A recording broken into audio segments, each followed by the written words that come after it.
Bienvenidos a Mente Abierta, el radio.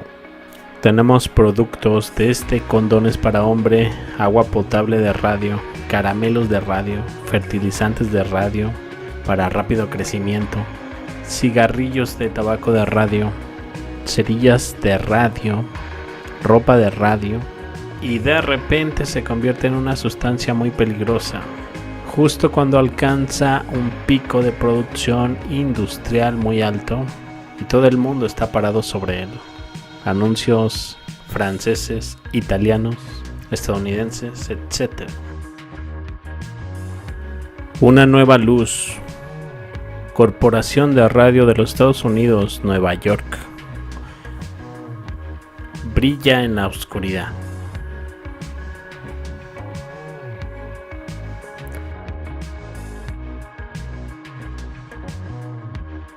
Estudio de la esfera de radio. Requiere los servicios de varias chicas para el trabajo de estudio, ubicación ideal y alrededores, trabajo inusualmente limpio y atractivo, buena paga mientras se aprende. Aplica en el 1022 Columbus. Reloj despertador con esfera de radio.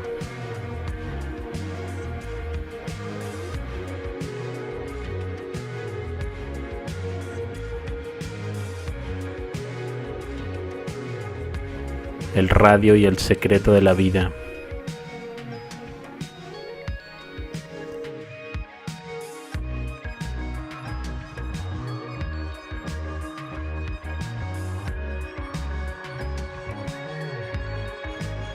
El radio y la belleza.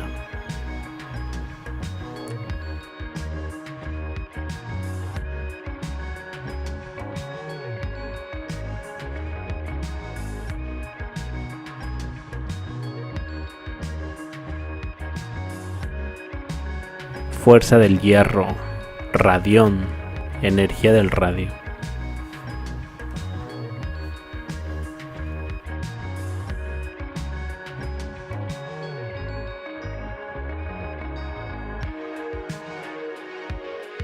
Luricia, el agua más radioactiva del mundo, por ahí. Creo que por aquí se ofrece agua radioactiva.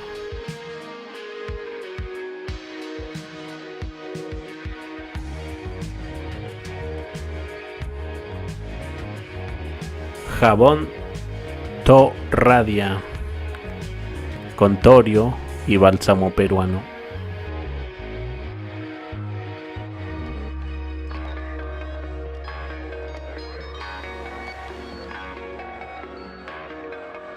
El radio ha demostrado tener un valor incalculable para la piel y el cutis. El radio y la belleza van unidos.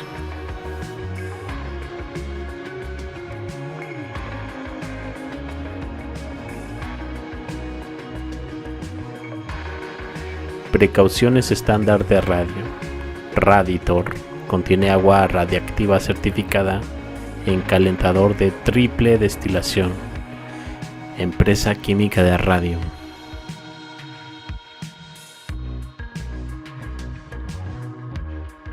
Algunos cigarrillos de radium.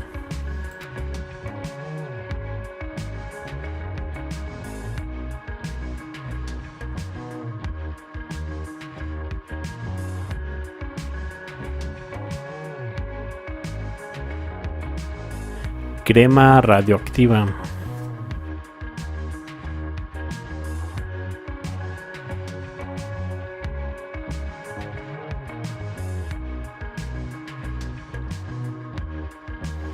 Lafayette Radio, sede central de America's Electronics, proporcione a su familia la protección que necesita. Set familiar de supervivencia a la radiación. Mide la lluvia radiactiva, le indica cuándo es el momento de abandonar el refugio. Te sorprenderán estos helados. Sí, uranio. El nuevo helado rico descubierto. Copo de nieve, una producción de la costa oeste. Helado de uranio, ya a la venta.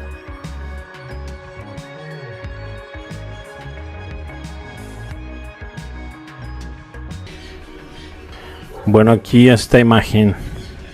Dejé por ahí una en pequeño a la izquierda superior. De hace algunos años se abre al público en Antakya, Turquía, el mayor mosaico antiguo intacto del mundo. El mosaico de piedra del siglo VI, de unos 1200 metros cuadrados y compuesto por formas geométricas y figuras que no se repiten. Se utilizó probablemente como espacio público en su época. Lo que creen los arqueólogos. Una piedra que distingue por su superficie curvada en forma de alfombra y artefacto que se curvó como consecuencia de terremotos 526-528 después de Cristo. Increíblemente, si hablamos de un terremoto, no se rompió y ha llegado intacto hasta nuestros días. Una pieza que llevó 9 años de duro trabajo para desentrañarla. Durante la excavación se sacaron a la luz otros artefactos históricos. El enorme mosaico demostró que los mosaicos de Antakya, la antigua Antioquía, en la provincia de Hatay, son los mejores artefactos históricos no solo de Turquía, sino de todo el mundo. ¿Qué les parece? También parece muy similar a este tema de la roca líquida, ¿no? Un tipo de alfombra también, pero entre agua, haciendo como olas. Muy interesante. Luego tenemos este otro mosaico. Mosaico de Oikos, datado de unos 2400 años de antigüedad. Se encuentra en el palacio de Ayyai, en Vergina, Grecia. Dicen construido por Filipo II, 359-336 a.C., el padre de Alejandro Magno, uno de los mayores mosaicos helenísticos conocido. Pues bien, por ahí tenemos en el centro una gran flor, como un tipo de mandala, como frecuencias, ¿no? Y a su alrededor múltiples esvásticas entrelazadas y estos personajes como tipo trictones, como el trictón que coronaba la Tenochtitlán en uno de los grabados de Braun y Hogenberg.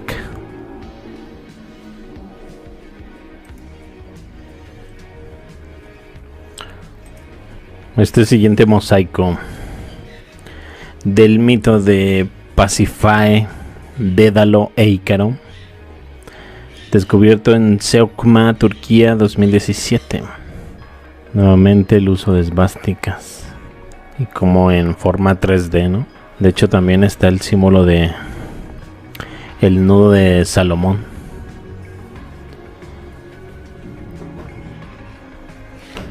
Siguiente mosaico del siglo II después de Cristo, de la casa de Pucius Proculus, Pompeya, Italia. De la Pompeya sepultada por este volcán, el Vesubio.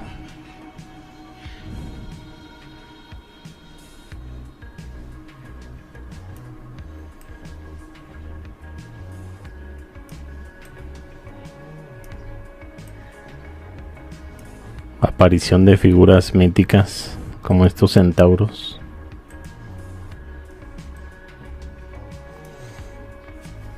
Ok, este no es un mosaico, pero es bastante interesante el descubrimiento. Creo que reconocerán este estilo cuneiforme.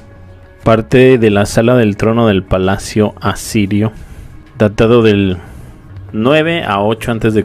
de Nimrod, Irak.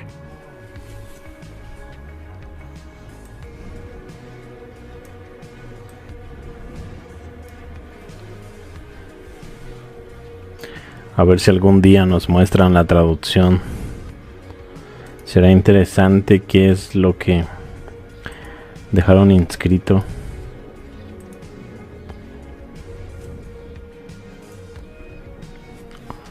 Pues bueno, esta es la siguiente imagen. Un macizo mosaico del suelo del baño de los 7 sabios de Ostia Antica, realizado hace unos 1800 años.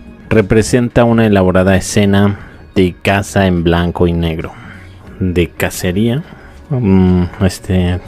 Cuando lo vi por primera vez, creo que me dio la sensación de que era algún tipo de zodiaco. pero lo mencionan como un tipo de cacería.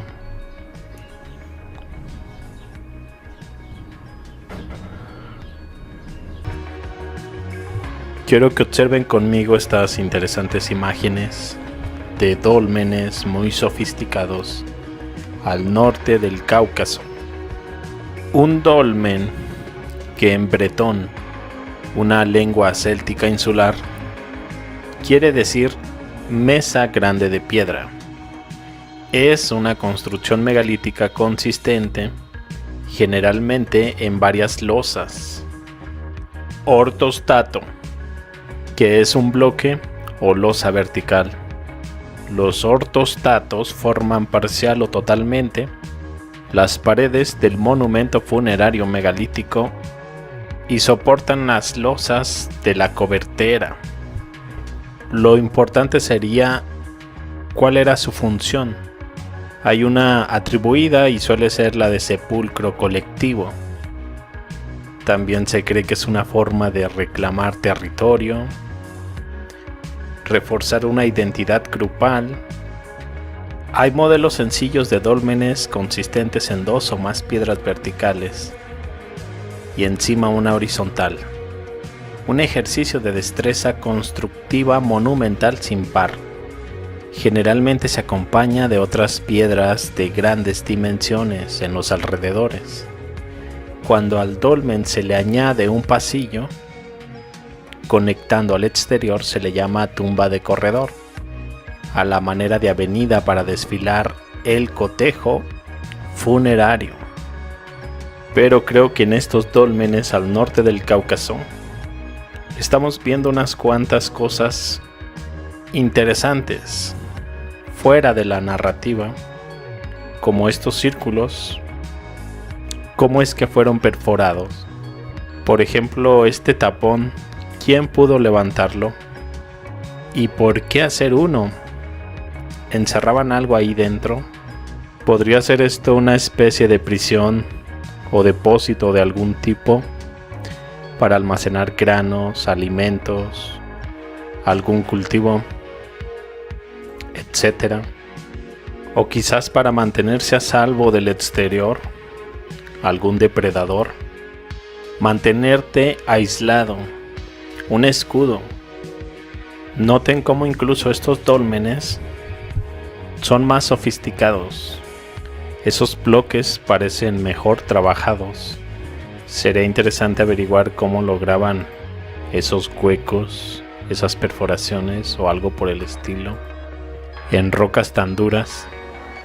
Suena más increíble porque se supone que fueron hechos por los cavernícolas, entre comillas. Estos dólmenes de hecho nos recuerdan más a los picapiedra. Se pueden ver círculos más perfectos, cuadrados más perfectos. Así que las preguntas saltan a la vista. ¿Cómo fueron posibles? Desde el levantamiento, desde el moldeo y esas perforaciones. Algunos de estos dólmenes presentan algunas inscripciones. Hasta incluso noté por ahí un indicio de un águila bicéfala muy desvanecida. Son dólmenes encontrados en todo el mundo, lugares diversos, pero todavía misteriosos. Antiguas estructuras megalíticas anteriores a las civilizaciones, según sabemos. Quería compartirte estas imágenes tan interesantes. Babilonia, Bagdad, el lago Tartar. Me pregunto qué y dónde estaba la verdadera Babilonia. Me cuesta creer que los profesionales no se hayan dado cuenta de discrepancias en la narrativa. En algún momento tuvieron que darse cuenta de que lo que se les enseñaba era mentira. Entiendo que la seguridad laboral significa mucho para la mayoría. Ciertas verdades se habrían filtrado bajo el disfraz de teorías de conspiración. ¿Dónde estarán esas teorías de conspiración sobre lo que voy a mostrar? Vamos a la región del Medio Oriente. 3 cosas quiero mostrarles. Babilonia, Bagdad y el lago Tartar. El significado de Babilonia. Una vez que emerges en algo específico, comienzas a notar cosas, rarezas, inconsistencias, reconoces patrones. Me sorprendió ver que la antigua Babilonia se colocaba en el Cairo en algunos momentos. Me hizo pensar que quizás Babilonia no era el nombre real de la ciudad. ¿Qué tal Cairus, Quai, Olim, Babilón? El Cairo, una vez Babilonia, solía ser Babilonia. El Cairo es alguna vez Babilonia. Esta hipótesis de que la antigua Babilonia se encuentra en el Cairo actual suena bastante loca. Al mismo tiempo, los mapas que mostraré a continuación ciertamente nos hacen cuestionar la narrativa. Fue la Cuarta Cruzada. En realidad, la primera estaba ubicada Babilonia en el Cairo. Como puedes ver, los mapas de El Cairo, Babilonia, mencionados anteriormente, se fechan alrededor del 1500. Esto me indica que en el siglo XVI los cartógrafos sabían que el Cairo solía ser Babilonia. ¿Cuál es la etimología de Babilonia? Creo que la palabra no es un nombre de una ciudad. Podría ser que Babilonia, entre comillas, significa algo con lo que nos hemos encontrado en nuestra vida diaria. Veamos la etimología de la palabra. Babilonia, que representa la versión griega de Acadia, Bab, y Lani, la puerta de los dioses, entre comillas, donde Bab es igual a puerta, y Lani, un plural de Ilu, también conocido como un dios. Esencialmente, el significado podría ser similar al de un aeropuerto o una ciudad capital. Por eso elegí estas dos palabras. Un aeropuerto es mucho más fácil de explicar. Había un área utilizada por los dioses para viajar desde y hacia la tierra. También puedo imaginarme Babilonia, entre comillas, significando una ciudad capital, donde vas más allá de una cierta puerta y puedes ver dioses. Me inclino personalmente a pensar que estamos hablando de una ciudad capital aquí. Veamos algunas capitales rusas, por ejemplo. La Doga, del 862 al 864, una antigua ciudad capital también conocida como Olim, Babilón, la puerta de los dioses, entre comillas. Novgorod, del 862 al 882, antigua ciudad capital también conocida como Olim, Babilón, la puerta de los dioses, entre comillas. Kiev, del 882 al 1243, Olim, Babilón, la puerta de los dioses, entre comillas. Vladimir, de 1243 a 1389, antigua ciudad capital también conocida como Olim, Babilón, la puerta de los dioses. Moscú, Olim, Babilón, la puerta de los dioses. San Petersburgo, 1712 a 1918, Olim, Babilón, la puerta de los dioses. Es Babilón, aeropuerto contra capital. No creo que la puerta de los dioses, entre comillas, pueda significar solo una instalación de tipo aeropuerto. Creo que los dioses podrían volar o viajar a donde quisieran y no estarían limitados por los aeropuertos. Si realmente tuvieran aeropuertos, tendrían que tener una Babilonia, entre comillas, en casi todas las ciudades de la tierra. En otras palabras, Olim, Babilón, entre comillas, tendría que estar al lado de casi todas las ciudades antiguas. Eso definitivamente no vemos en los mapas. Sin embargo, el Cairo solía ser Babilonia o una Babilonia. Me inclino a pensar en la línea de una ciudad capital o una especie de centro de control. En este caso, el Cairo era la Babilonia mientras los dioses gobernaban desde el Cairo. Cuando estos dioses se trasladaron al centro de control, de su centro de control a un lugar diferente, ese lugar se convertiría automáticamente en Babilonia. Marduk era el dios patrón de Babilonia, el rey de los dioses babilónicos. Presidía la justicia, la compasión, la curación, la regeneración, la magia, la equidad, aunque a veces también se le menciona como un dios de la tormenta y una deidad agrícola. Tenía hasta 50 títulos diferentes. A veces se le representaba con su dragón mascota, e independientemente de si tenemos a Marduk o Shamash, estos dioses parecen ser un poco más grandes que los reyes, y las imágenes de los reyes sugieren que eran mucho más grandes que los humanos normales. Incluso una remota posibilidad de lo que mostraré a continuación podría impulsar alguna otra investigación. Por ejemplo, que Washington DC fuera la última Babilonia, George Washington fuera la semilla de Nimrod. Por lo tanto pregunto, ¿George Washington sería la semilla o la encarnación de Nimrod u Osiris? Tenemos esta Torre de Babel, un monumento a George Washington. Bastante llamativo el nombre, ¿no? Torre de Babel.